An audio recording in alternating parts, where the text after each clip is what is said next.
Hola, el día de hoy hablaremos de las generalidades de pescados y mariscos en bromatología.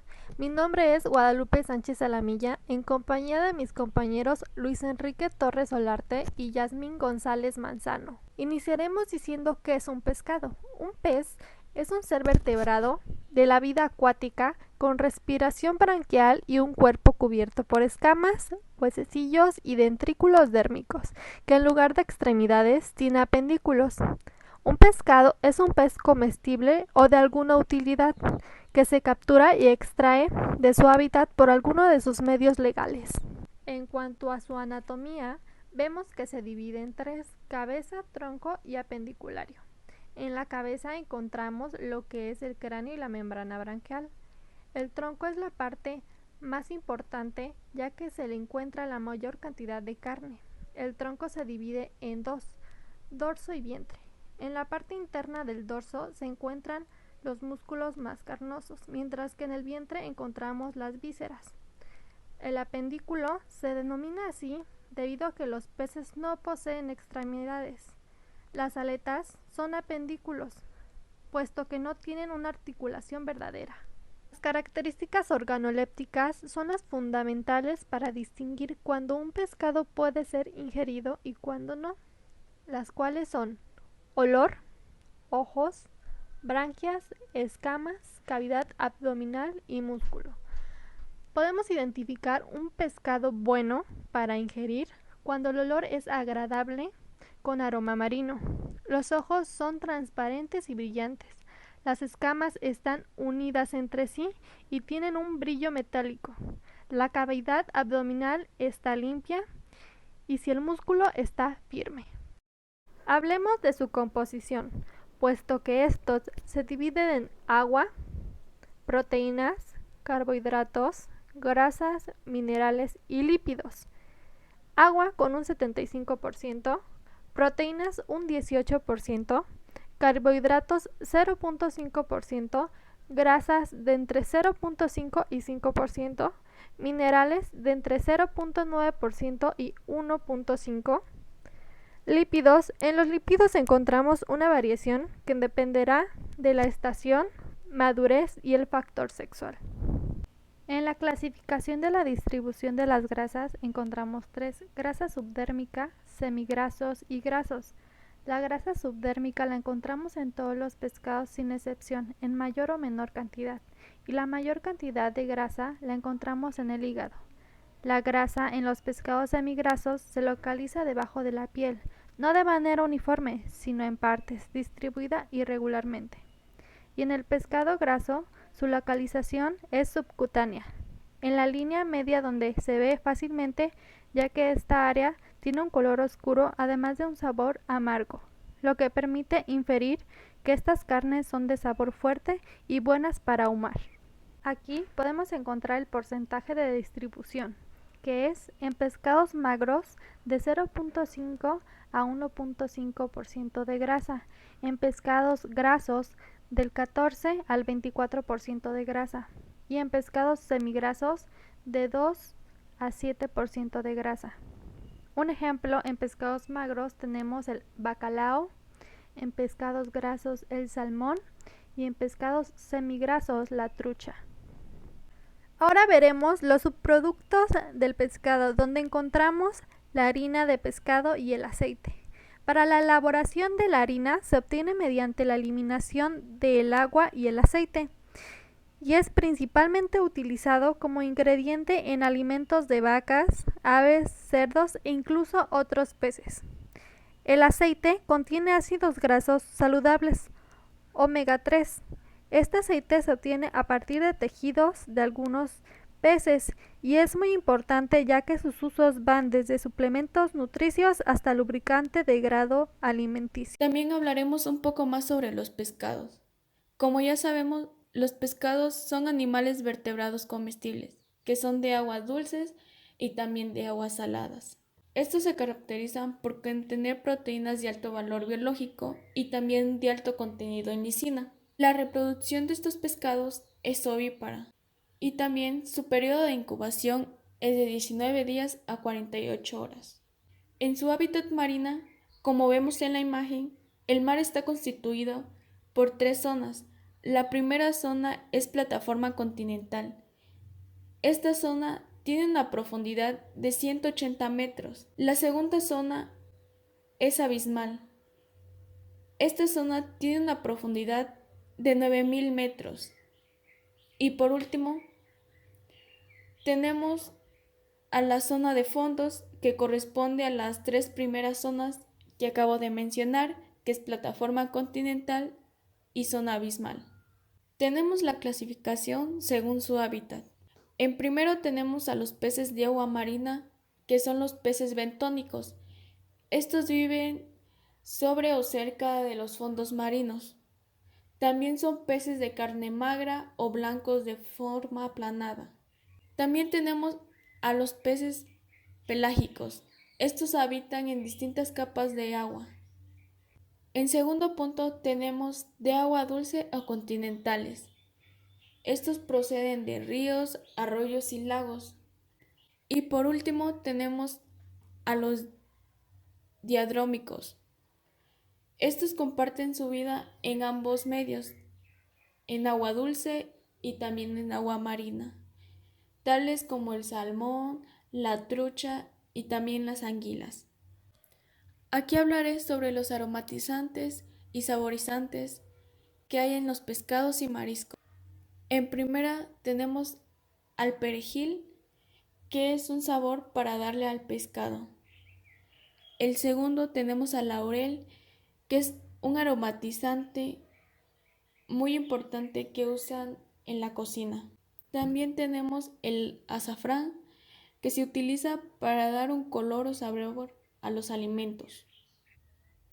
Y tenemos a los aceites vegetales. En los aceites vegetales podemos usar el aceite de oliva, el aceite de semilla de girasol, y estos son buenos para darle un buen sabor al pescado. Y por último tenemos una planta que es como aromatizante, que se llama el enol. Bueno, a continuación yo les voy a platicar sobre la vida del mar. La vida del mar está conformada principalmente por tres cosas. Son los pelágicos, los demersales y los bentónicos. Aparte de esas tres que les acabo de mencionar, también está conformada por cosas que ya conocemos, que son como las plantas, los animales y otros organismos que viven en el agua salada de los mares y océanos. Continuamos con lo ya mencionado, que son los pelágicos. ¿Qué son los pelágicos? Los pelágicos es la vida en suspensión. Se compone del plancton y el nectón. El primero, que es el plancton, corresponde a un tipo de vida pasiva. Esto quiere decir que se deja llevar entre las corrientes marinas. Su movimiento depende de eso, de la corriente marina. Unos ejemplos del plancton es como el krill pequeño, los camaroncillos, los huevecillos de diversas especies. Y como ya lo mencioné, son cosas que se dejan llevar por el mar, por el propio mar. Seguimos con los pelágicos. Ahora vamos con el nectón. El nectón podemos ver que es un poco más dinámico. El nectón ya decide si quiere él o no desplazarse por sí mismo, porque ya posee la capacidad de desplazarse por sí solo. El nectón comprende todos los peces comestibles y los no comestibles, algunos moluscos como los calamares, los mamíferos y los quelonios. Es muy difícil a veces saber la diferencia entre el plancton y el nectón, por eso quise hacer también esta diapositiva para poder lograrlo, comprender su diferencia. El plancton está conformado por aquellos organismos que flotan en la columna de agua y con una movilidad reducida. Se desplazan por efecto de las corrientes, como ya mencionamos. El nectón son organismos que se desplazan en el agua activamente, como podrían ser los peces. Como podemos ver en la imagen que está abajo a la derecha, podemos ver que el plancton casi está en la superficie, por decirlo así, y el nectón está abajo de la superficie, un poquito más hondo, digámoslo así. El nectón está como en medio, podríamos llamarlo así. Continuamos con la vida del mar. Por último tenemos a los demersales. Los demersales, este término designa los peces que viven en la zona corálica, que son ricas en especies. Precisamente la palabra demersal se refiere a la vida en los arrecifes. Eso quiere decir que, pues como ya mencionado, está casi tocando el suelo. Continuamos con los bentónicos. Son los peces que habitan los fondos marinos, moluscos y crustáceos. Este sí es ya el fondo, digámoslo así, el fondo del fondo. Estos ya habitan hasta abajo. Este ya es suelo directo. Estos ya están firmes, como son los... Están firmes a la tierra, casi casi. Continuamos con el tema de mariscos, que son los mariscos. Este término comprende todos los alimentos provenientes del mar o de aguas dulces, que no son peces, en especial moluscos y crustáceos. Quiere decir que en un momento les voy a explicar sobre los tipos de mariscos que hay tanto como en el río como en el mar. Empecemos con los moluscos. ¿Qué son los moluscos? Esta palabra proviene del latín molluscus, que quiere decir de cuerpo blando y suave. Para su mejor comprensión se divide en 3 grupos, que son los lamelibranquios, gasterópodos y cefalópodos. Empezamos con los lamelibranquios. Esto se trata de animales muy primitivos, con un sistema nervioso muy simple, como el que vemos de la imagen. Vemos que no hay mayor complicidad en su organismo y en su cuerpo. Continuamos con los con los lamelibranquios. Sus características se les incluye dentro de los perecipedos. Esto quiere decir que tienen un pie en forma de aleta, son acéfalos, carecen de cabeza. Se les denomina lamelibranquios por sus branquias en forma de láminas paralelas. Estos animales tienen 2 sifones por donde filtran el agua de la cual obtienen su alimento, formando principalmente el plancton, que ya lo hemos mencionado en anteriores diapositivas. ¿Cuáles son las principales almejas de México? La almeja tenemos, la verdad es que aquí en México sí tenemos bastante variedad. Tenemos la almeja casquito o casco, la almeja blanca, la almeja chirla, la almeja chocolatada, que es la que vemos en la imagen, la almeja de cihuatanejo y almeja de hacha, que es de las más conocidas. La última, la hacha, es la que se ocupa para los cócteles de camarón y diferentes platillos en la gastronomía. Continuamos con los gasterópodos. Esta palabra proviene del latín gastros, que es estómago, vientre, y pode, de pie, y significa que pie emerge del vientre. No hay más. Los gasterópodos son univalvos. Su valva generalmente es espiroides o cónica. Seguimos con los gasterópodos. Vamos a mencionar un poco de sus características. El pie, ya mencionado, es muy musculoso y plano. Le sirve para efectuar su locomoción. Pueden ser pulmonados o bien prosobronquio. Lo que poseen branquias puede ser terrestres y marinos, o de agua dulce también. Este es el famoso, en terrestres es el famoso caracol de baba que le decimos, y pues es muy conocido. También pues sabemos que en lugares como Francia, otros lugares, es más común comer este tipo de alimentos. En México no está muy normalizado, más que ya que sean marinos, que estos caracoles vengan del mar, es como se consume. De igual manera, yo los he consumido en cócteles, también los he llegado a comer como en ceviche.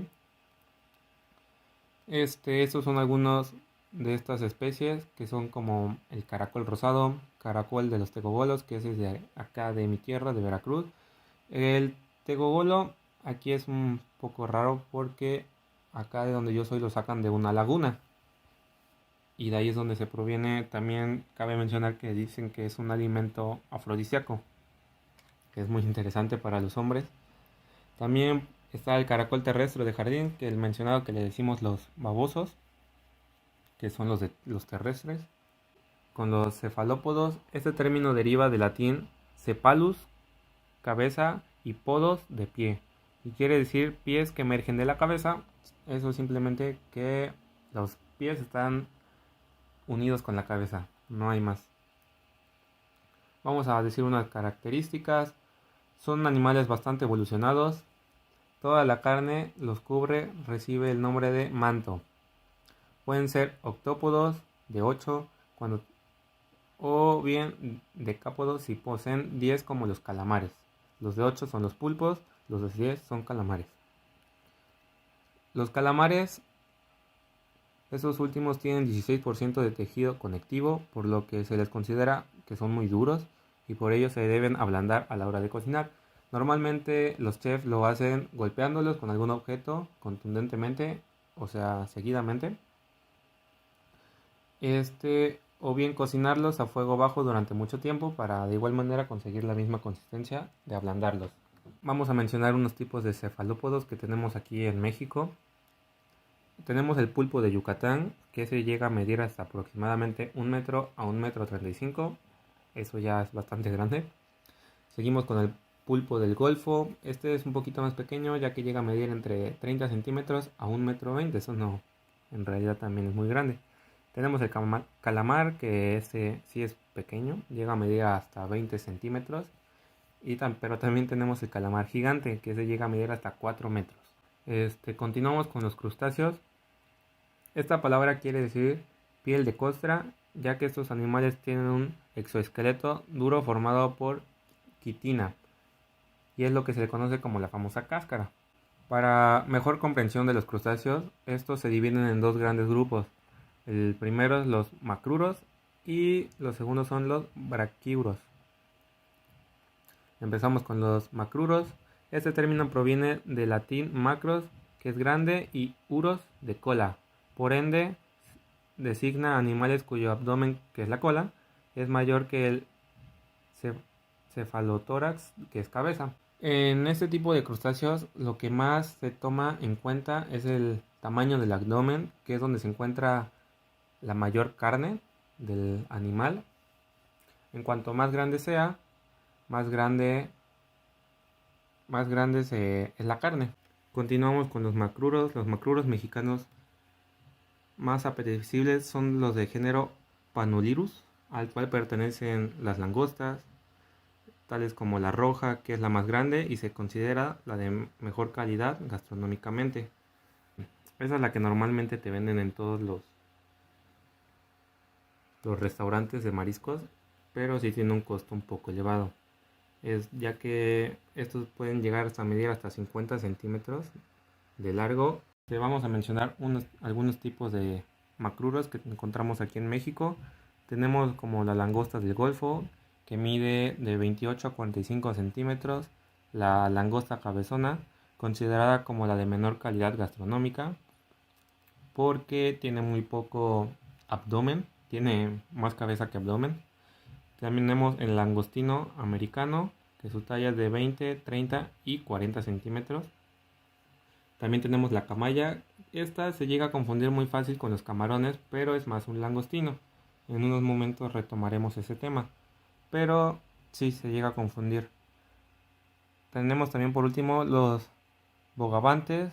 Se les confunde con las langostas por su similitud en el cuerpo. Continuamos con los macruros. Los crustáceos macruros más conocidos y más populares son los camarones. Los géneros más demandados son los Paneus, aunque en un menor grado también se utilizan los géneros Seiosiana y Schipopenaus. Los camarones que habitan el Pacífico mexicano son el blanco, el azul, el café, el rojo, también conocido como cristal. También tenemos la verdad una gran variedad en los camarones. Se considera que estos son de mejor desarrollo. Les voy a mencionar unos tipos de camarones que tenemos aquí en México. Tenemos el famoso el camarón coctelero, que es el más famoso, que es el pacotilla. El camarón roca es una especie más pequeña y robusta.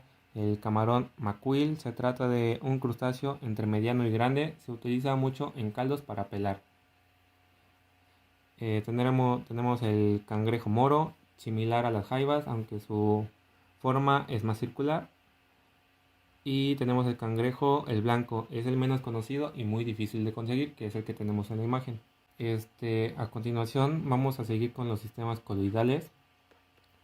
Para empezar este tema hay que saber qué es un sistema coloidal. Y un sistema coloidal es un sistema conformado por dos o más fases, normalmente una fluida, eso quiere decir líquido o gaseoso, y la otra dispersa en forma de partículas generalmente sólidas y muy finas. Para tocar el tema de sistemas coloidales, nosotros decidimos meter la elaboración del surimi, ya que aquí se encuentra el sistema coloidal, más conocido en los mariscos. ¿Qué es el surimi? El surimi es una pasta de pescado que se obtiene tras procesar el molusco de pescados blancos generalmente, y tras adicionar componentes como almidones, colorantes, aceites vegetales, azúcares, entre otros ingredientes. Aquí cabe mencionar que hay una gran discusión sobre si el surimi es o no es un marisco. Hay muchas personas que dicen que no, hay muchas personas que dicen que sí. Es una batalla que todavía no llega a su fin. Es muy comercial el surimi, eso sí hay que aclararlo. No es tan rico como otros mariscos. Para su servidor no es de los favoritos que pediría en un restaurante. Creo que hay mejores opciones y el surimi sería de las últimas que yo pediría. Bueno, como tal, empecemos con la elaboración del surimi. En primer paso tenemos lo que es la recepción del material prima con lo que se va a trabajar para hacer el surimi. Aquí es lo que ya he mencionado, que hay personas que dicen que el surimi ni siquiera está hecho de mariscos, pero bueno, esta información que agregamos aquí para lo de sistemas coloidales, en esta información que encontramos, sí, al parecer sí está hecho de mariscos, pero bueno, se deja al pensamiento de cada quien. Como lo mencioné, empezamos con la recepción de la materia prima. El surimi, para hacer el surimi se utilizan especies de pescado blanco. Las más habituales son el abadejo de Alaska, el jurel, la sardina, la merluza o el alibitut, entre otros. Como vemos, son pescados que, hablando de valor gastronómico, son de muy baja calidad y son pescados muy baratos. Seguimos con el segundo punto, que es el enviscerado y picado. Aquí, bueno, es muy evidente. Aquí es donde se eliminan las vísceras de los pescados ya mencionados, espinas, tejido conjuntivo. De esta forma llegan a obtener el músculo del pescado limpio, que es lo que se busca para hacer el surimi. De ahí que se busca ya el músculo ya limpio, no, simplemente lo pasan a picar. El pescado, bueno, más que picar, lo trituran. Continuamos con... son 6 pasos en total. Vamos con el tercero, que es el lavado. El producto se lava en repetidas ocasiones hasta que solamente queda una pasta blanca manejable, donde prácticamente lo único que queda es proteína. Se mantiene aproximadamente entre 70 y 80% de proteína originales del pescado. También en este lavado se llegan a eliminar grasas, sangre, enzimas, con la finalidad de formar un gel consistente. ¿Por qué digo que el 70 y 80% llega a ser proteína original? Porque entre ese margen lo que sobra puede ser grasas, puede ser un poco de vísceras que se les llega a pasar y así. En cuarto punto tenemos lo que es el deshidratado. Después de estos 3 pasos que íbamos, se pasa al deshidratado. Aquí es donde se reduce la humedad del producto hasta la deseada en prensas de tornillo y se eliminan las últimas impurezas. En esta etapa se consigue una pasta con una humedad final en torno al 80 y 85%. Seguimos en el quinto punto, que es el mezclado. Se añaden algunos ingredientes como almidones, sal, aditivos. Lo más comunes son los polifosfatos para aumentar la retención de agua del producto durante la congelación. De esta forma queda jugoso. Aquí vemos en el mezclado ya empiezan a poner los condimentos, alguno que otro químico, para que empiece a agarrar forma y sabor. Seguimos con el sexto y último, que es el envasado y la congelación.